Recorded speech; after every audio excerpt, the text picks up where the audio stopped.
Every year of Master's Commission is branded with a theme. Every theme has seemed to perfectly describe the year and its victories and challenges. This year's theme was the replacements. The word replacements often comes with a negative connotation, but the more we look through history, the more we find that the replacements were the best thing. Such as Abraham Lincoln replacing James Buchanan, or Winston Churchill replacing Neville Chamberlain.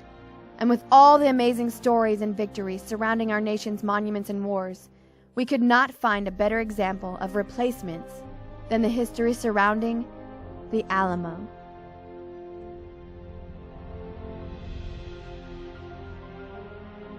It started in the early 1800s with the battle against the Texas Revolution. The Alamo was originally a mission serving as a home to missionaries and Indian converts. However, this all changed when Spanish military stationed a cavalry unit at the mission. In December 1835, Ben Milam led Texan and Tejano volunteers against Mexican troops quartered in the city. After 5 days of house-to-house fighting, they forced the general and his soldiers to surrender. The victorious volunteers then occupied the Alamo and strengthened its defenses. On February 23, 1836, the arrival of General Antonio Lopez of the Santa Anna Army outside San Antonio nearly caught them by surprise. With complete fearlessness, the Texans and Tejanos prepared to defend the Alamo together. The defenders held out for 13 days against Santa Anna's army, but it was obvious at this point that the battle would not be won. With a heavy heart, William B. Travis, the commander of the Alamo, sent forth couriers carrying urgent pleas for help to the communities in Texas. On the 8th day of the siege, a band of 32 volunteers from surrounding cities arrived, bringing the number of defenders to a small army of only 200. Among the Alamo's small defense force were Jim Bowie, renowned knife fighter, and David Crockett, the well-known frontiersman.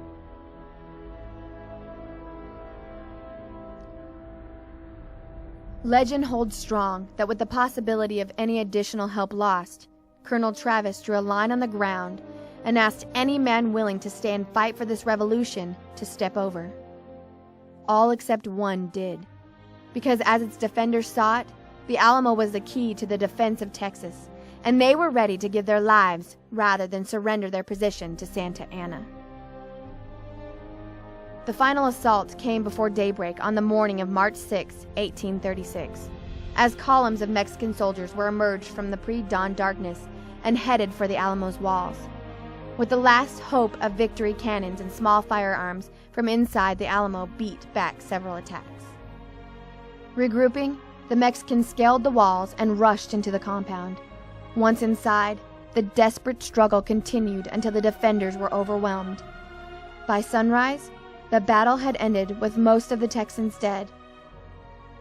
There is no doubt, though, about what this fatal battle has come to symbolize: a heroic struggle against impossible odds. A place where men made the ultimate sacrifice for freedom. For this reason, the Alamo remains a hallowed ground of Texas liberty. The Alamo may have ended in defeat, but our story does not end there. Sam Houston and the meager army of Texans retreated eastward following the fall of the Alamo. Because of their heartache and the loss of victory, the troops were becoming increasingly impatient for triumph against their enemy. On the morning of April 19th, the Texans crossed over and marched down the right bank of the Buffalo Bayou, within a half-mile of the San Jacinto River. Here, the army prepared their defenses on the edge of a grove of trees. Their rear was protected by timber and the bayou, while before them was an open prairie. On the following morning, Santa Anna, the victors of the Alamo, came marching across the prairie in battle formation. A broadside attack from the Texans' weapons brought them to a sudden halt. Falling back into a clump of trees a quarter-mile away, Santa Anna formed a line of defense. The main forces of the Texas armies were there, totaling about 750 men. They faced over 1,500 of the enemy that were secure and flushed with pride at the battles they had won against the Texans. When Houston's long-awaited order to advance was given, the Texans did not hesitate.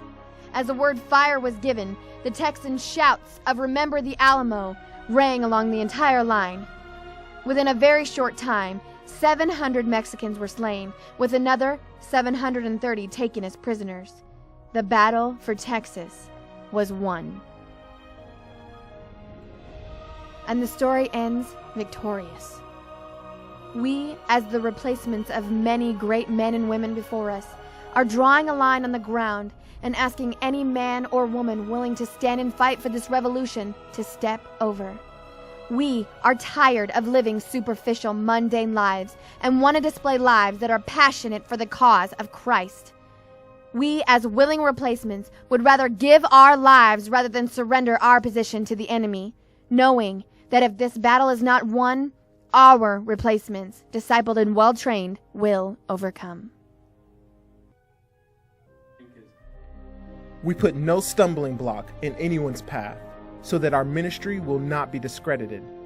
Rather, as servants of God, we commend ourselves in every way.